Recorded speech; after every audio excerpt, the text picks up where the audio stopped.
ಅರಣ್ಯ ಭೂಮಿ ಹಕ್ಕಿಗೆ ಸಂಬಂಧಿಸಿ ನಿರ್ದಿಷ್ಟ ದಾಖಲೆ ಕೊರತೆಯಿಂದ ದಾಖಲಾತಿಗಾಗಿ ಅಧಿಕಾರಿ ತಂಡದಿಂದ ಜರುಗುತ್ತಾ ಇರುವ ಮಹಜರು ಪ್ರಕ್ರಿಯೆ ನ್ಯೂನತೆ ಸರಿಪಡಿಸುವ ಉದ್ದೇಶದಿಂದ ಹೋರಾಟಗಾರರ ವೇದಿಕೆಯು ಸಮಿತಿಯ ಕಾರ್ಯಚಟುವಟಿಕೆಗೆ ರಾಜ್ಯ ಉಸ್ತುವಾರಿ ಸಮಿತಿಗೆ ಆಕ್ಷೇಪ ಸಲ್ಲಿಸಲಾಗುವುದು ಎಂದು ರಾಜ್ಯ ಅರಣ್ಯ ಭೂಮಿ ಹಕ್ಕು ಹೋರಾಟಗಾರರ ವೇದಿಕೆಯ ಅಧ್ಯಕ್ಷ ರವೀಂದ್ರ ನಾಯ್ಕ್ ಹೇಳಿದರು.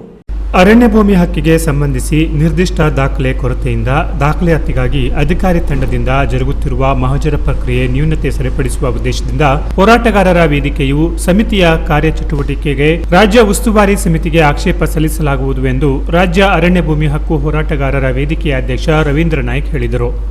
ಅವರು ಅರಣ್ಯ ಹಕ್ಕು ಕಾಯ್ದೆ ಅಡಿಯಲ್ಲಿ ಮಹಜರ ಪ್ರಕ್ರಿಯೆ ಕುರಿತು ಭಟ್ಕಳ ತಾಲೂಕಿನ ವಿವಿಧ ಅರಣ್ಯ ಅತಿಕ್ರಮಣದಾರರ ಸ್ಥಳಕ್ಕೆ ಭೇಟಿ ಕೊಟ್ಟ ನಂತರ ಬೆಳಕೆಯಲ್ಲಿ ಹೇಳಿದರು.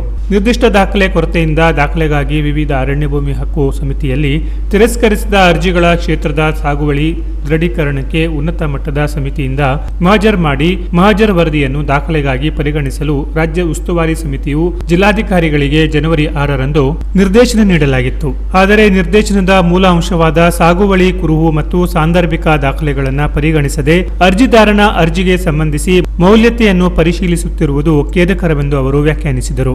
ಮಹಜರಲ್ಲಿ ಸಾಗುವಳಿಯು ವೈಯಕ್ತಿಕ ದಾಖಲೆಗಳನ್ನು ಮಾತ್ರ ದಾಖಲಿಸಿ ಸಾಗುವಳಿ ಮತ್ತು ವಾಸ್ತವ್ಯಕ್ಕೆ ಸಂಬಂಧಿಸಿದ ಅರಣ್ಯವಾಸಿ ಮತ್ತು ಗ್ರಾಮದಲ್ಲಿ ಜನವಸತಿ ಇರುವ ಕುರಿತು ಸಾಂದರ್ಭಿಕ ದಾಖಲೆಗಳನ್ನು ಮಹಜರ್ನಲ್ಲಿ ಉಲ್ಲೇಖಿಸಿರುವುದು ಹಾಗೂ ಅರ್ಜಿದಾರರ ಕುಟುಂಬದಲ್ಲಿ ಒಂದಕ್ಕಿಂತ ಹೆಚ್ಚಿನ ಅರ್ಜಿ ಸಲ್ಲಿಸಿರುವ ಅರ್ಜಿ ಪರಿಗಣನೆಗೆ ಅವಕಾಶ ಇಲ್ಲದಿರುವುದು ಕಾನೂನಿಗೆ ವ್ಯತಿರಿಕ್ತವಾದ ನೀತಿ ಎಂದು ಅವರು ಪ್ರಸ್ತಾಪಿಸಿದರು.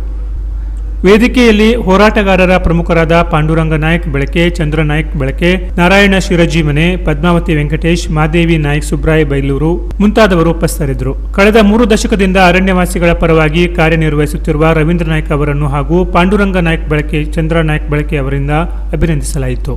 ರಾಜ್ಯ ಮಟ್ಟದ ಉಸ್ತುವಾರಿ ಸಮಿತಿಯು ನಡವಳಿಕೆಗೆ ವ್ಯತಿರಿಕ್ತವಾಗಿ ಕಾನೂನು ನೀತಿ ನಿಯಮಬಾಹಿರವಾಗಿ ಹಾಗೂ ಸಾಗುವಳಿ ಮಹಜರ್ ವರದಿಗೆ ಪ್ರಾತಿನಿಧ್ಯ ನೀಡದೆ ಅರ್ಜಿದಾರನ ಹಿಡುವಳಿ ಆರ್ಥಿಕ ಉತ್ಪನ್ನ ಮುಂತಾದ ಷರತ್ತುಬದ್ಧ ಪರಿಗಣನೆಗೆ ಮೇರೆಗೆ ಮಾಹಿತಿ ಸಂಗ್ರಹಿಸುವುದು ಹಾಗೂ ಅರ್ಜಿ ಮೌಲ್ಯತೆಯನ್ನ ಪರಿಶೀಲಿಸುವ ಕಾರ್ಯ ಜಿಲ್ಲೆಯಲ್ಲಿ ನಿಯಮವನ್ನು ಉಲ್ಲಂಘಿಸಿರುವ ಕುರಿತು ರಾಜ್ಯ ಅರಣ್ಯ ಭೂಮಿ ಹಕ್ಕು ಉಸ್ತುವಾರಿ ಸಮಿತಿಗೆ ಆಕ್ಷೇಪ ಸಲ್ಲಿಸಲಾಗುತ್ತಿದೆ ಎಂದು ಅವರು ಹೇಳಿದರು. Canara plus news, Bhatkal.